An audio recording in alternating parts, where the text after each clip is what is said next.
Where are you going to?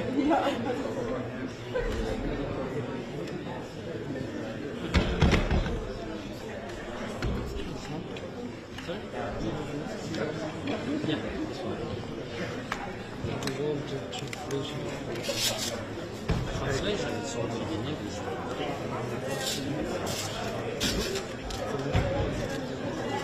Oh, okay. I've got one cable here. But it's not. It's well simple because you never know. I'll put one cable as well. So this one is the trade.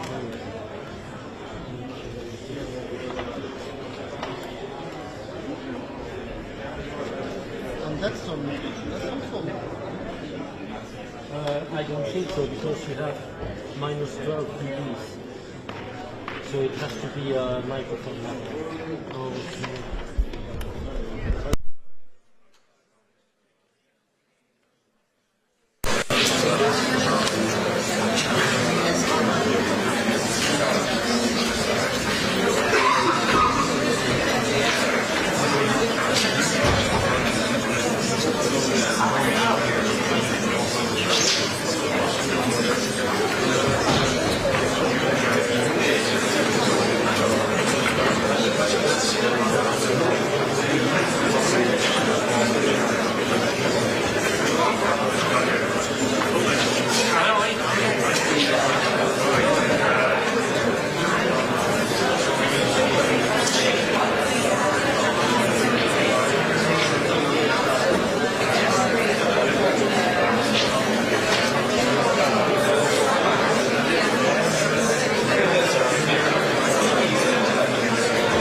Good evening.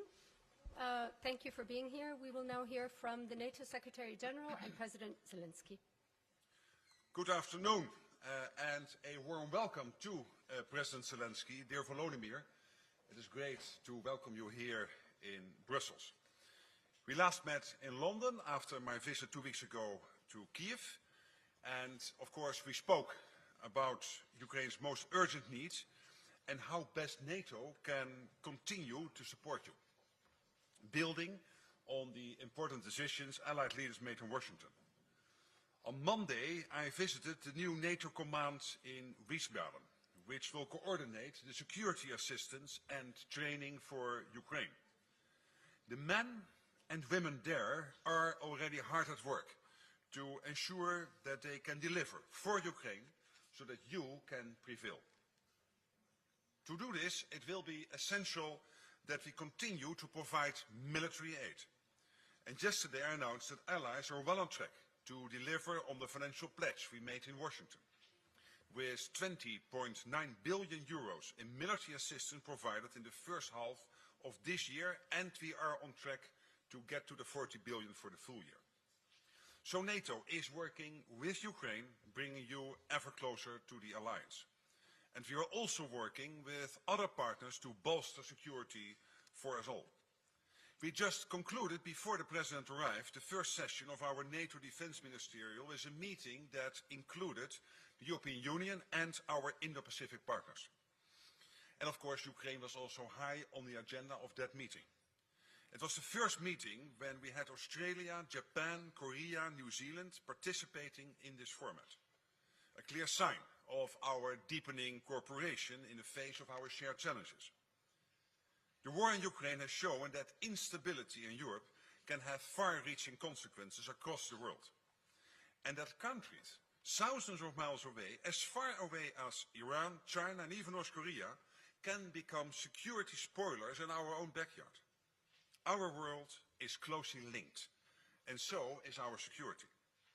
China has become a decisive enabler of Russia's war against Ukraine, and it cannot continue to fuel the biggest conflict in Europe since the Second World War without this impacting on its interest and reputation. Iran and North Korea are fueling Russia's war machine with missiles and drones in return for support for the military industries.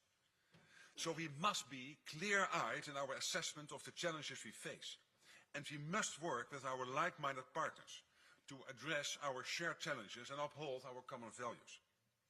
At our summit in Washington, NATO agreed to deepen practical cooperation with our Indo-Pacific partners.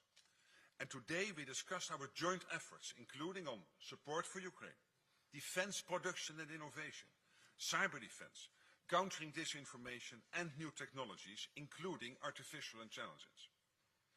I want to take this opportunity to thank our Indo-Pacific partners and the EU for their outstanding support for Ukraine, including today the announcements made by Australia about the delivery of tanks to Ukraine. We are determined to work ever more closely together to defend our democratic values and to promote a world based on the rule of law, not the rule of force. Finally, I'm looking forward tonight to the NATO-Ukraine Council working dinner this evening and to our discussions. President Zelenskyy, dear Volodymyr, it is great to have you here at NATO headquarters. I look forward to the day that Ukraine is here as a member of this alliance. And until then, we will continue to do all that we can to ensure Ukraine prevails. This is vital for our shared security. And with that, Volodymyr, it's an honor to give you the floor. Thank you so much, Mark.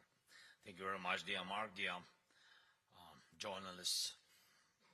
This is already our third meeting with Mark Rutte in his new role as NATO Secretary General, and it fully reflects the level of our relationship between Ukraine and the alliance, between both of us.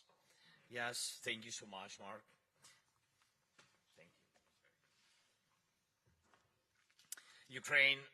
Ukraine truly deserves to become the third NATO member one day, and we must do everything to ensure this happens.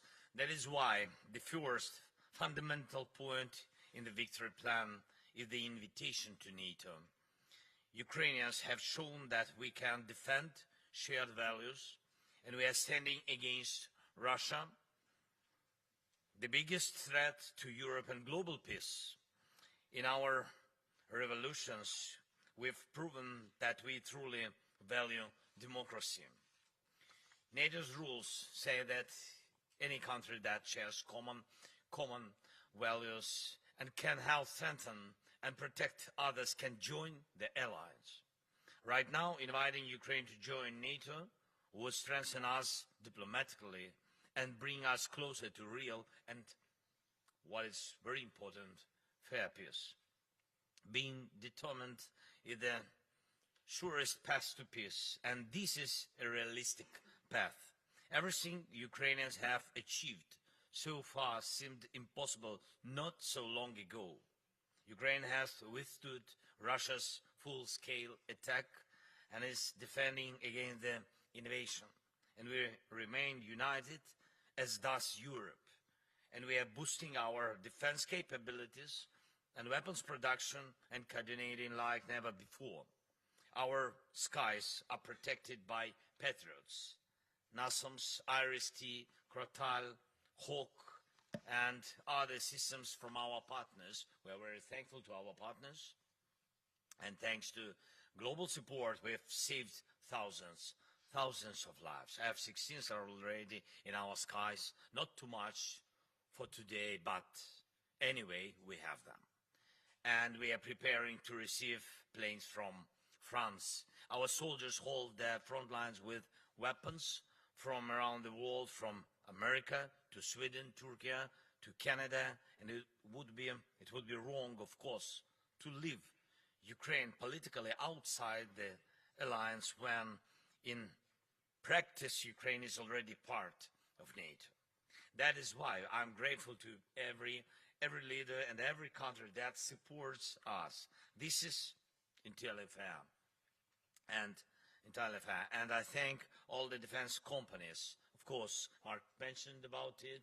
It's so important from partner countries that have already come to work in Ukraine and are producing weapons on our soil or in cooperation with us, with our companies. And I thank everyone helping to rebuild our infrastructure after Russia attacks, especially now before winter, difficult winter.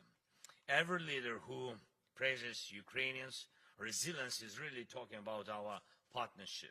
All the countries providing equipment, helping with reconstruction and supporting us with air defense systems. Ukraine, together with our partners, knows how to achieve its goals. And this is what matters most. There are commitments made at the NATO summit in Washington in July, and we are still waiting for those commitments to be fulfilled, but we are thankful to our partners. It's very important to deliver on what is announced in support packages swiftly. And lives of our soldiers at the front depend exactly on it. And we need to strengthen the training missions and initiatives that really work to protect against Russian aggression, and not only in NATO countries, but also in Ukraine. We have concluded nearly 30 bilateral security agreements with our partners. This is a set of agreements that are needed by both Ukraine and all of Europe. And we count on the readiness of NATO members to ensure the already announced financial assistance to Ukraine in the amount totally of 40 billion euros by the next NATO summit in The Hague. And I thank everyone who helps us, helps Ukraine. And today, at the meeting of our Ukraine-NATO Council, we will focus on the steps that will provide us with more protection, more security. Thanks so much. Thanks, Mark, for the invitation. Thanks so much. Thank you very much. We have very limited time for questions, I'm afraid, so I will do my best to take as many as we can. I'll start with the BBC on the fourth row. Thank you very much, Jonathan Beale, BBC News. If I could first of all ask President Zelensky, you've said that your victory plan depends not on Russia, but on the will of your partners. Do you think the will is there? Because if we look at two of your key objectives, membership of NATO, that doesn't look like it's going to happen anytime soon. And if we look at your desire to have Western-supplied long-range missiles being used to hit targets in Russia, they've been debating that for months. No progress. So you say it's realistic. I just wonder whether it is realistic. And then if I could ask you, Secretary General, I realise it's slightly not about what you've been discussing, but there are reports, increasingly likely, that the leader of Hamas has been killed. And I just wanted to get your reaction, and also if you think this is an important time for Israel to take stock and review its military operations in Gaza, because they have, in essence, if they have killed him, the head of the snake. I just want to emphasize it's one question per journalist. I Thank you very apologize. much. We're very short on time. Yes. You want? Okay, thank you so much. So thank you very much for your question. So not the first time I hear such question. What is realistic and what is not realistic? Remember the steps before invasion. Remember first days of Russian invasion, and a lot of different propositions, because some of them have been realistic for us to survive, not realistic, and etc. So I believe in people, in our people, and in people, not only Ukrainians, first of all in Ukrainians, because the war in Ukraine, and the strongest weapon what we had at the very beginning of the war is just our people, different.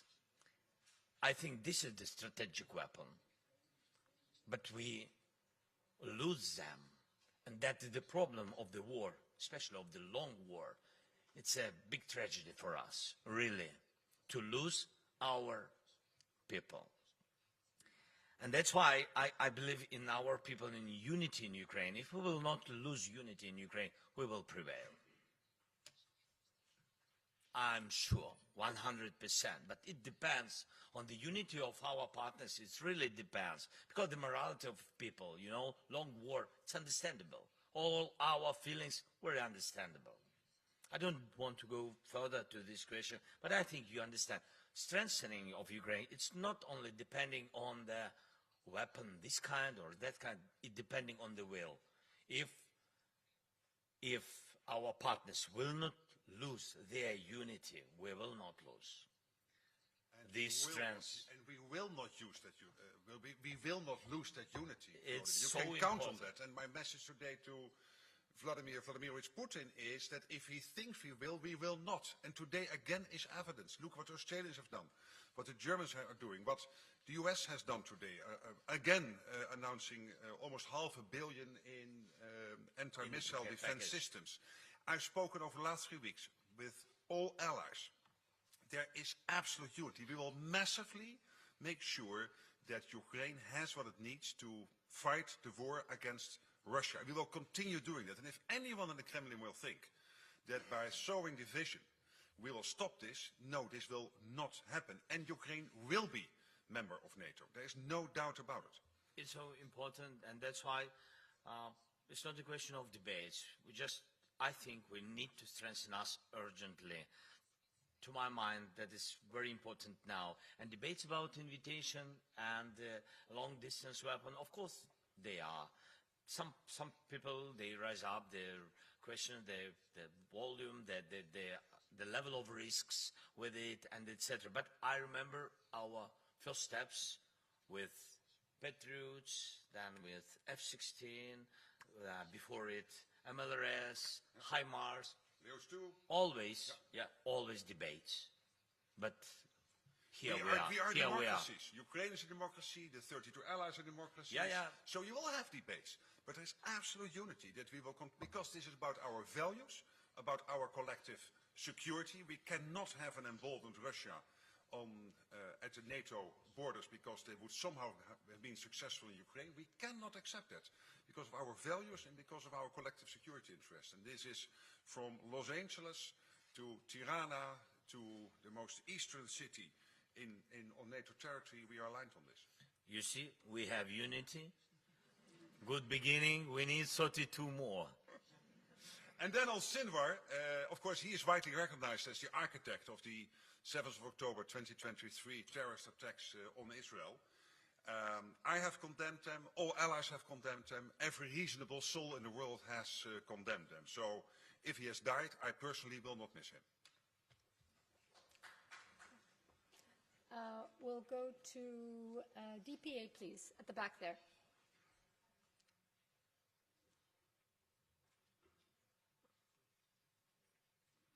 Thank you very much. Ansgar Hase, German press agency, DPA. Mr. President, you just made it clear at the EU summit that the question of nuclear weapons would arise for Ukraine if it cannot become a NATO member. So in this context, can you tell us how long it would take for Ukraine to build a nuclear bomb? And a question to the Secretary General, would you understand if Ukraine were to build a nuclear bomb if it cannot become a NATO member? Thank you. Sometimes we create ourselves problems. Now you begin to do it.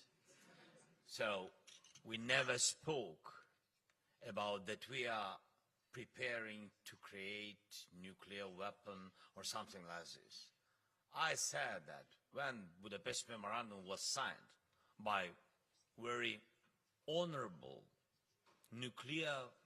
very powerful nuclear countries, there was written that Ukraine gives nuclear weapon and Ukraine will have from these very respectable countries, including those time Russia, China, United States, including them, yes, that we will have our secure territorial integrity and sovereignty. That's what I said. And I said, so it meant that we gave nuclear and these people who've been partners those time, they had to give us security guarantees. And if after that Putin began this occupation, not once, during all these years, during the revolutions, during 10 last years, 2 times during last 10 years, it means that it's not very good umbrella for our security. That's why I said I don't have alternative except NATO. That was my signal. But we don't do nuclear weapon. Please, don't move these messages. And Ukraine will be in NATO. Until that happens, we will make sure that Ukraine has everything it needs to prevail. Okay, ICTV, the gentleman in the third row. Thank you.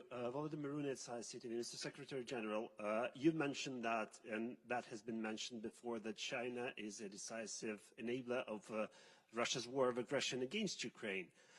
But on the other hand, everyone understands that Russia could be a deterring party to this conflict.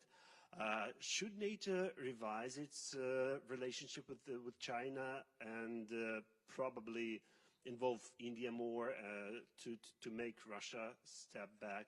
And Mr. President, if you please, I wanted to ask you if you're happy today with what you got here in Brussels, but that question I think was asked already. So I would go further and ask you, Mr. Fico, the Slovakian Prime Minister, said that Ukraine's NATO membership will come at a cost. So what do you think he meant? Did you speak to this Slovakian delegation? What are the details? Could you elaborate? Thank you.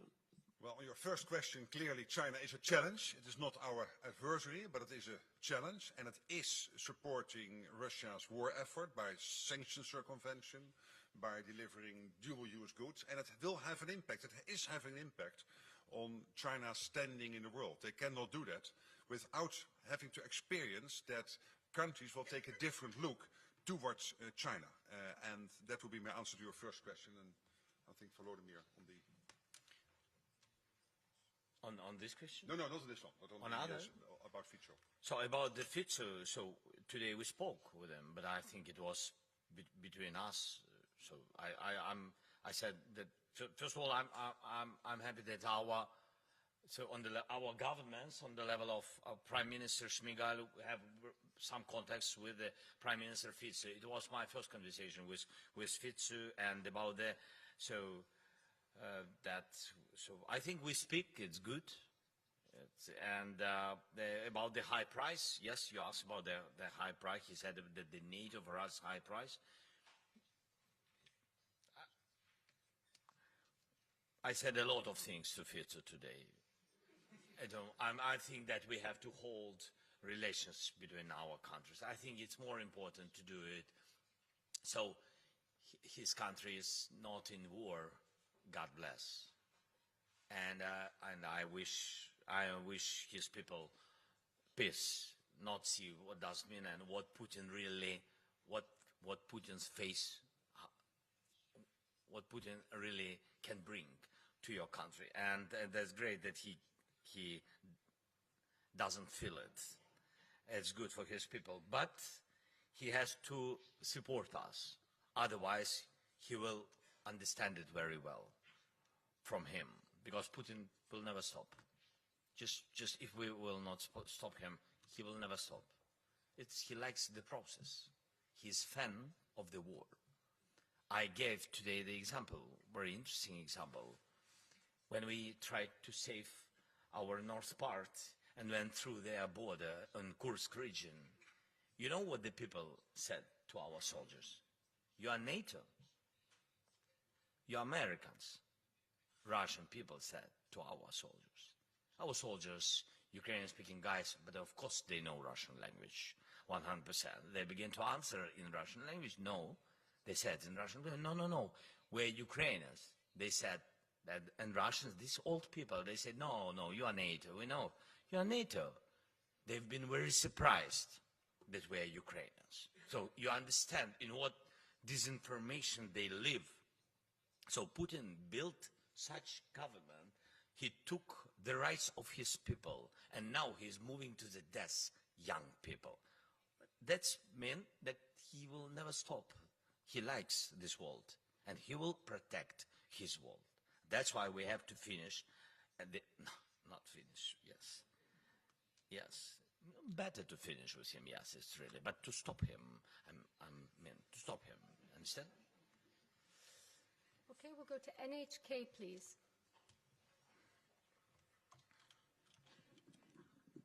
Thank you, Secretary General. I would like to ask about the IP4 discussions you had. What would be the takeaways you could share with us concerning China with the discussions you had today? And Mr. President, I would like to ask, with China supporting Russia and now North Korea trying to send personnel to fight your people, is the cooperation with the Japan and IP4 countries becoming more important? We had a very good meeting with the 4 countries, Australia, New Zealand, South Korea, and indeed Japan very much being at the table.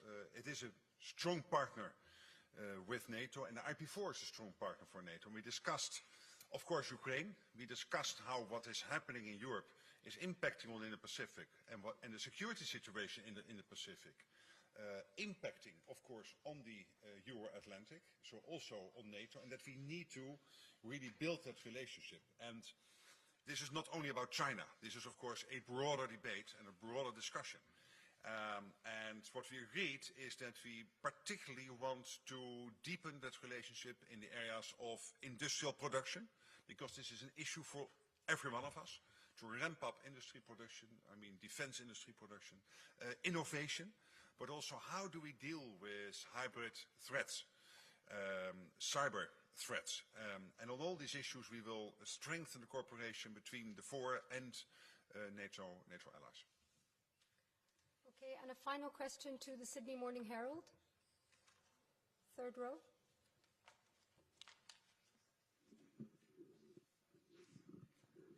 It's actually the other Australian journalist, Hans van Leeuwen from the Australian Financial Review. For the Secretary-General, was there any specific discussion at the IP4 about the North Korean question, given the urgency that has come about, given the reports from Ukraine? And for President Zelenskyy, Australia has just given you 49 tanks. But is it frustrating to you that you get these things on an ad hoc basis and that you have to ask and ask and ask your partners for things, rather than you get a sort of structured program that you can plan around for gifts of this kind? Well, on the first question, we discussed all the security implications, what's happening in the Pacific and in the Euro-Atlantic area, what that means for our cooperation, but also for the two areas separate, but also, again, so much being interconnected, what it means for us collectively. Of course, North Korea also was discussed, and we are very worried about the situation North Korea is posturing towards the Republic of Korea, so as we say, South Korea, but also the role North Korea is playing in that axis together with China, Iran and Russia, supporting Russia's war effort against Ukraine. We have no evidence that North Korean soldiers are involved in the fight, but we do know that North Korea is supporting Russia in many ways by weapon supplies, technological supplies, innovation, to support them in the war effort. And that is highly worrying, and Russia is paying a price for this because they are not getting this for free from Iran, China and North Korea. In return, it means that they have to deliver innovation, other capacities and capabilities. And therefore it is a problem for Ukraine, therefore it is a problem for all of us. But in the end it is also a problem for Russia itself. So North Korea was discussed along these lines. Thank you so much for your question. From our intelligence, we've got information that North Korea sent technical personnel and officers to Ukraine on temporary occupied territories, and they are preparing on their land 10,000 soldiers, but they didn't move them already to Ukraine or to Russia. So when we will have this information, of course, we will raise up this question, but because this will be the second, I think it's already the second country which involved to this war against us. So about the tanks, thank you so much, Australia, for these tanks. Yes, it's difficult to live without plan. That's why Ramstein really helps, because ministers of defense, the level of the ministers, and they really bring the plan of interior production of Ukraine. Sometimes it's about money and make money, to put money to our private sector to increase the production of long-distance weapon, which is now very important before winter, systems of electronic warfare, also urgent things, and also the plan how to equip brigades. This is the best plan what we can have, really. So our messages to all the countries, just equip brigades. They can be resourced and they can change our guys who are tired. Some of them are tired. We need to change them on the battlefield. That's why we need this resource, well equipped. And this is the signal how to have real plan. Then about Japan, just to finish, because you asked me, I'm very thankful to your country. And really we found during this war very strong partner. From all our people, please, big thanks to your society. Go through the winter in Ukraine. It will be the third one, but we had experience of two, with blackouts, with all these challenges, and without the help of partners, where Japan supporting us with energy during such cold and dark winters. So without such partners, we couldn't survive. So we are very thankful to you for all support that Japan provided for us. Thank you. Thank you very much. That's all we have time for. Thank you. Thank you.